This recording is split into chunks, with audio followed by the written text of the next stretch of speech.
नमस्कार दोस्तों, आप देख रहे हैं बोलती आवाज। महेंद्रगढ़ में देर रात आगजनी की घटना ने इलाके में हड़कंप मचा दिया। शहर के मोलाकटी कान में एक खाली प्लाट में पड़े कबाड़ के ढेर पर अचानक भीषण आग लग गई, जिससे आसपास के लोगों में अफरा तफरी मच गई। घटना रात करीब 1:30 बजे की बताई जा रही है, जब आग की ऊंची लपटें दूर दूर तक दिखाई देने लगी। स्थानीय लोगों के अनुसार जिस जगह आग लगी वहां प्लास्टिक और अन्य कबाड़ का बड़ा ढेर पड़ा हुआ था। आग इतनी तेजी से फैली कि पास बनी मकानों तक खतरा पैदा हो गया। सूचना मिलते ही लोगों ने तुरंत डायल 112 और दमकल विभाग को कॉल किया। करीब आधे घंटे में फायर ब्रिगेड की 2 गाड़ियां मौके पर पहुंची और आग बुझाने का काम शुरू किया गया। इसके अलावा पानी के टैंकरों की मदद से भी आग पर काबू पाने की कोशिश की गई।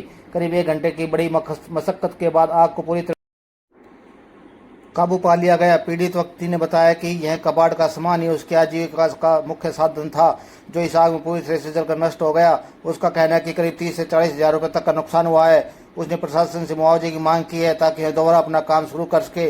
दमकल विभाग के अधिकारी विकास ने जानकारी देते हुए बताया कि रात करीब 1:53 पर डायल 112 के जरिए आग लगने की सूचना मिली। सूचना मिलते ही तुरंत गाड़ी रवाना की गई। स्थिति को गंभीरता से देखते हुए दूसरी गाड़ी को मौके पर बुलाया गया।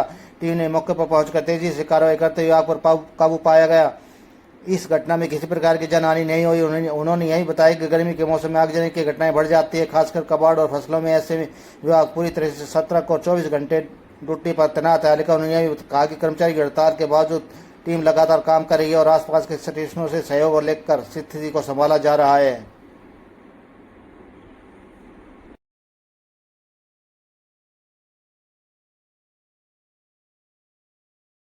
सर, कल एक आगजनी की घटना सामने आई है। किस समय की घटना है और कितनी गाड़ियों ने मिलकर आग पर काबू पाया? रात को 1:53 पर एमडीटी पर कॉल आई पंचकुला से, डायल 112 से, कि खटिको के मोहल्ले में एक आग लगी हुई है। जो गोदाम में आग बताई उन्होंने, उसको देखते मैंने गाड़ी तुरंत निकाल दी। 1:53 पर हमने गाड़ी निकाल दी और फिर मेरे को आइडिया हुआ कि आग ज्यादा हो सकती है, क्योंकि बार बार फोन आ रहे थे। तो मैं फायर स्टेशन पे किसी अननोन पर्सन को बिठा के मैं खुद अकेला गाड़ी निकाल के ले गया।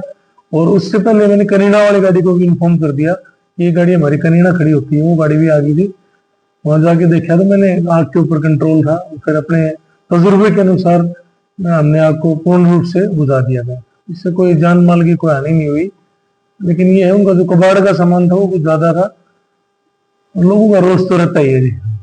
सर, जैसे फायर कर्मचारी हड़ताल पर भी बैठे हैं, तो किस तरह से मैनेज कर पा रहे हैं?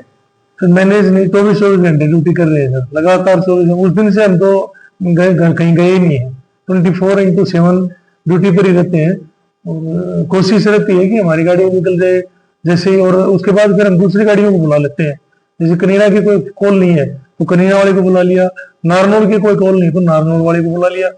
और नारनौल कॉल ज्यादा हम खाली खड़ी है हमारी तो हम नारनौल चले जाते हैं।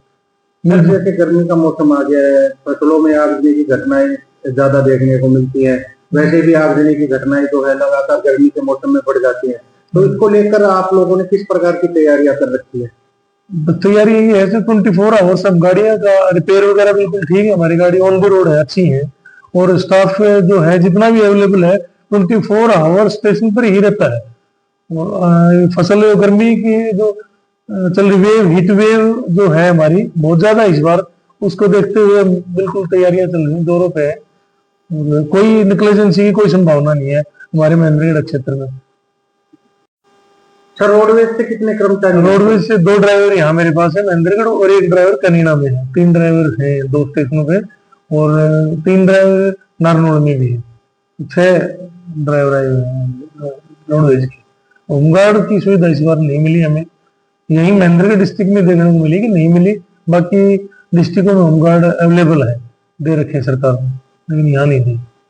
श्याम है जी मेरा नाम। किस तरह से क्या हादसा हुआ है? देखो जी, रात के 1:30 बजे के आसपास हमें फोन पर सूचना मिली कि तुम्हारे इसमें प्लास्टिक में आग लगी हुई है। हम आए, दौर पुलिस की गाड़ी 112 को कॉल किया, दमकल विभाग को कॉल किया, वो आए, उन्होंने आग पे काबू पाया।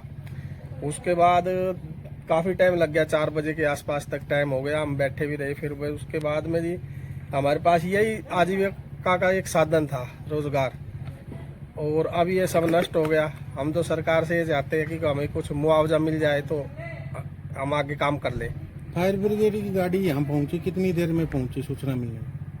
फायर ब्रिगेड आधा घंटा में पहुंच गई सर। कितनी गाड़ियाँ आई थी? यहाँ पे 2 गाड़ियाँ थी, एक गाड़ी रोड पे बता रहे थे वो। लगभग कितने का नुकसान हुआ है? 30-40 हजार रुपए का प्लास्टिक जल गया। तो आप प्रशासन से क्या चाहते हैं? ये चाहते हैं कि वो मुआवजा मिल जाए तो आगे काम कर लेंगे।